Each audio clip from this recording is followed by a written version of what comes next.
Fernando Vélez Moro es abogado experto en legislación electoral y a él le vamos a preguntar en todos estos escenarios, ¿cuál es probablemente por el que termine decantándose o qué posibilidades nos quedan? Doctor Vélez Moro, ¿cómo está? Gracias por acompañarnos. Buenos días, Patricia. En efecto, como ha señalado, una parte de la solución y el primer paso de la solución es efectivamente el recambio de autoridades. Eso queda claro tanto en el Congreso como en la propia iniciativa del Ejecutivo que planteó el adelanto de elecciones para octubre del 2023. El escenario que se presenta el día de hoy es un escenario que, como bien señalas, ya está casi cantado, ¿no? La propuesta maximalista en el dictamen de minoría por parte de la bancada de Perú Libre, lo que propone, hasta lo que se conoce hasta el momento, aunque es posible de modificación siempre a última hora en el Congreso, es que además del adelanto de elecciones en un plazo que además es improbable, ¿no? Plantean que las elecciones generales se puedan llevar a cabo en 3 o 4 meses, también que se plantee una consulta para la convocatoria de una asamblea constituyente, lo cual además ya han manifestado desde antes muchas bancadas que van a votar en contra. Entonces el escenario que... Claramente eso no va a prosperar, ¿no es cierto? El proyecto de ley de Perú Libre no va a prosperar, ¿no? Sí. Y entonces aquí se plantean dos situaciones. O se prolonga la crisis por parte del Congreso, en la misma táctica que ha tenido, por ejemplo, el dictamen en mayoría o el texto sucesorio presentado por el congresista Guerra García, con la finalidad de prolongar el debate, tratar de arribar a consensos, tratar de ceder, pero evidentemente si parten de posiciones maximalistas no se va a arribar a ningún acuerdo. Por lo tanto, vamos a seguir en esta crisis todos los días. Y en segundo lugar, ya presentada formalmente la propuesta del Ejecutivo, esta tendría que seguir el trámite parlamentario previsto para él. Es decir, un proyecto de ley de reforma constitucional tendría que ser debatido a nivel de comisiones.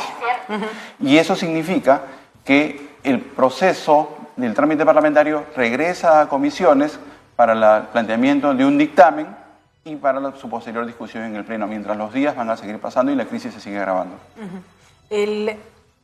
Se decía que si la señora Boluarte presentaba este proyecto, esta iniciativa, en la medida en que ya se había votado en el Congreso, se tendría que esperar un año para votar la iniciativa de la señora Boluarte. ¿Es así? ¿O puede entrar como un proyecto más que se está discutiendo en estos momentos? Claro, es un proyecto evidentemente distinto. Dicho sea de paso, uno podría entender que se trataría de un mismo proyecto, un mismo contenido, si es que se tiene solamente en cuenta de un adelanto de elecciones, pero las fechas propuestas en el proyecto de ley son distintas a las fechas propuestas en el proyecto de ley inicial que concebía las elecciones para el 2024, para abril del 2024, que fue lo que se votó en la Comisión de Constitución. Esta propuesta de ley habla de octubre, del segundo domingo de octubre del 2023. Entonces hablaríamos de un proyecto distinto. Y en segundo lugar, aun cuando se pudiera interpretar que fuera el mismo proyecto, finalmente son adelantos de elecciones, podrían modificarse los plazos de los periodos parlamentarios. Es decir, cuando se prohíbe volver a presentar o volver a discutir un proyecto sobre la misma temática, lo que se dice es en el mismo periodo parlamentario no puede hacerse esto. Si ya un proyecto fue rechazado a nivel de comisión, no podría, o no aprobado por el Pleno y archivado, no podría volver a presentarse la misma problemática en el mismo periodo parlamentario. Y este periodo parlamentario está señalado en el reglamento del Congreso. Entonces tendría que establecerse que existe la posibilidad de acortar también las legislaturas para poder presentar en el siguiente periodo de la legislatura este mismo proyecto. De acuerdo, o sea, hacer que el periodo de la legislatura dure menos y por lo tanto no se tiene que esperar tanto. Pero todo eso requiere que el Congreso se comporte de acuerdo con el sentido de urgencia y eso parece estar lejano. Entonces, tenemos estos proyectos de ley que no han prosperado, probablemente el de hoy tampoco prospere, la señora Boluarte va a entrar y va a tener que esperar ese cambio de legislatura, entonces. Claro, exactamente. Ahora, la propuesta que parece que se va a esbozar es que este proyecto se acumule al proyecto de ley que está todavía en trámite. Entonces, con lo cual ya no se hablaría de un nuevo proyecto de ley, sino uno que se acumula a uno que se encuentra en el procedimiento legislativo, con lo cual no tendría que esperarse ese plazo. Formaría parte del mismo paquete. Formaría parte del mismo paquete. A ver, las probabilidades de que todos estos proyectos no consigan la mayoría son altas, porque se requiere una mayoría muy fuerte, además, ¿no es cierto? Entonces, no es mayoría simple. Entonces, en esos casos, ¿se acaban todas las alternativas desde el Congreso de la República solo queda la renuncia de la señora Boluarte para forzar elecciones? Sí, pero hay que tener en cuenta que la renuncia de la presidenta de la República también está sujeta a interpretación, porque cuando la Constitución, me refiero a los efectos que se generarían, porque cuando la Constitución señala que ante la renuncia o impedimento permanente del presidente de la República, asume el primer vicepresidente, en su defecto el segundo vicepresidente, y a su vez en imposibilidad de esta o impedimento de esta asume el presidente del Congreso de la República, y la Constitución dice, en el artículo 115, quien convoca de manera inmediata a elecciones. Ahí se entiende que cuando se convoca a elecciones, hay quienes señalan que solamente es para completar el periodo gubernamental del presidente de la República, que es el único renunciante. Pero hay quienes sostienen, como yo, que en el sistema presidencialista que nos encontramos, en los que la elección del Congreso de la República es el mismo día y al mismo tiempo que el del presidente de la República, un llamado a elecciones tendría que sí generar un adelanto de las elecciones generales. O sea, en este Congreso que tenemos, que le encanta enroscar el rulo, podríamos tener una interpretación que incluso con la renuncia de Boluarte se quiera seguir quedando. Sí, en efecto, bancadas como Renovación Popular han señalado que esa es la interpretación, que en caso de una renuncia de la presidenta Boluarte, esto no tendría por qué generar un cambio en el periodo congresal, que se quedarían hasta el 2026. Le hago la pregunta, no quiere decir que avale la situación, pero se agotan las salidas democráticas para una reelección, ya que toca que lo saquen a patadas del Congreso. Bueno, en realidad la presión popular puede generar muchas cosas. Si, digamos, también un poco saliendo del contexto estrictamente normativo, existe sí una perentoriedad para la solución a esta crisis, y la perentoriedad para la solución a esta crisis solamente pasa por una movilización, en definitiva, ciudadana, que fuerce a los congresistas a dejar sus posiciones maximalistas, sus posiciones o intereses particulares y de grupos. Y en segundo lugar, cabría sí señalar que cuando exista la renuncia de la presidenta Boluarte y la convocatoria de elecciones generales, tanto de presidente como de congresistas de la República, hay que tener en cuenta que se aplicaría la legislación que se encuentra vigente en ese momento. Y la legislación que se encuentra vigente en ese momento plantea un escenario de un cronograma electoral de alrededor de un año, porque tenemos vigentes, aunque todavía no aplicadas, pero vigentes por aplicar, el proceso de elecciones abiertas, simultáneas y obligatorias para seleccionar a los candidatos que después escogeríamos como autoridades políticas. Y eso, en los cronogramas evaluados por el jurado de elecciones, toman alrededor de un año. Ahora, probablemente en una situación de emergencia se debe prescindir de otra vez de las primarias.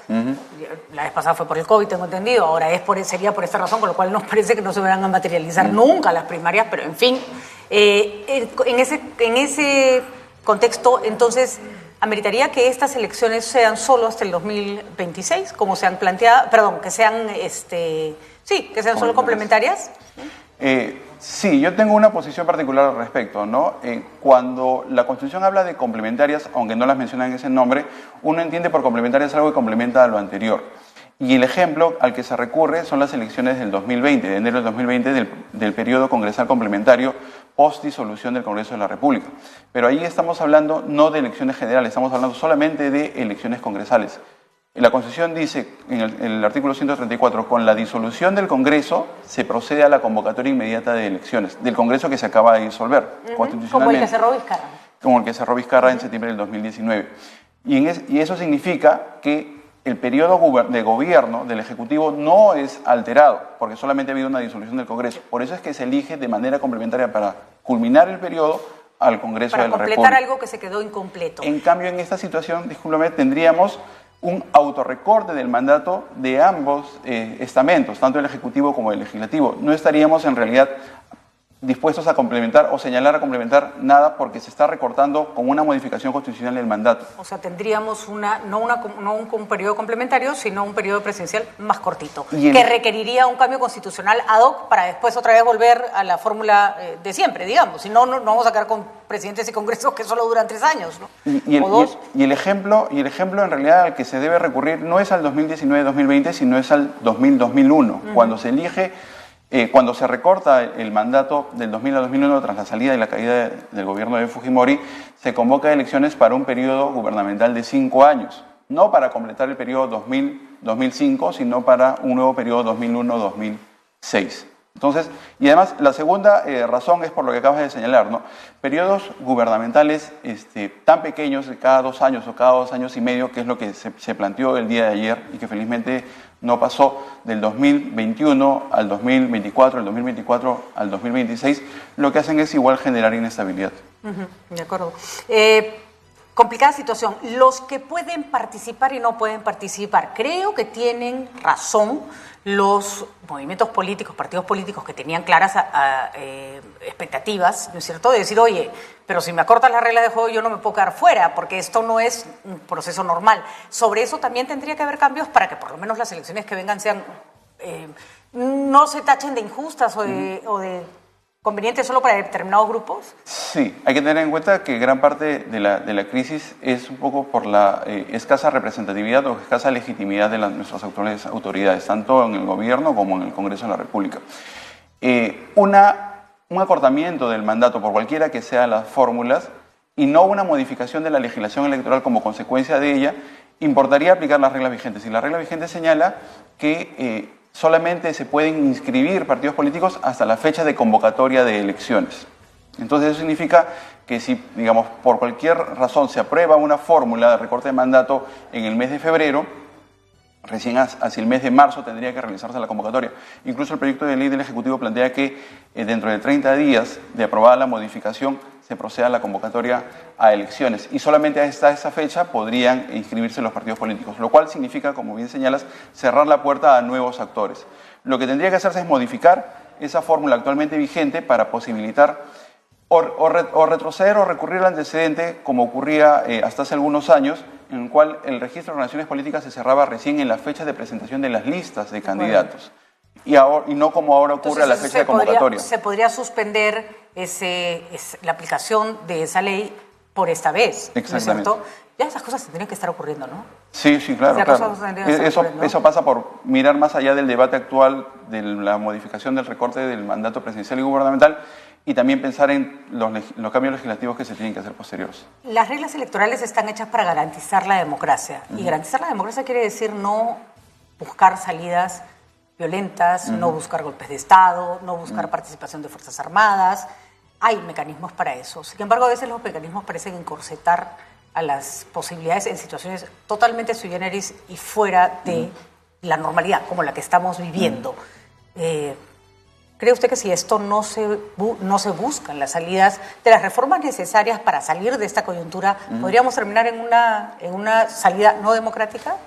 Ese es el peligro, ¿no? De manera lamentable vemos por parte de la ciudadanía un cansancio acerca de lo que significa la democracia, ¿no? Y por eso es que no le tienen fe a la democracia y recurren o pueden recurrir a salidas de tipo autoritario o a líderes de repente carismáticos que plantean soluciones radicales. Y eso lo único que va a hacer es agravar la situación actual.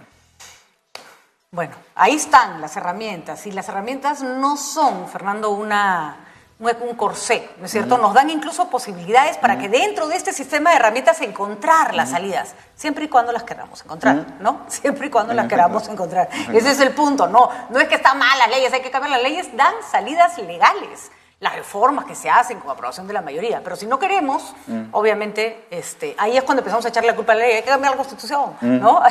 Necesitamos otras leyes, y cambia la ley y sigue el laberinto, ¿no? Claro, de lo que se trata es de voluntad política, evidentemente, ¿no? Cuando hay voluntad política para hacerlo, los cambios legislativos se pueden realizar. Incluso en el ejemplo que señalamos hace un rato, ¿no? Sí, que hay un periodo presidencial de 5 años, pero con voluntad política se reforma y se recorta el mandato. Sí, que hay unos plazos establecidos legalmente para la organización de elecciones, pero con cambios legislativos, producto de la voluntad política del Congreso, se pueden acortar esos plazos.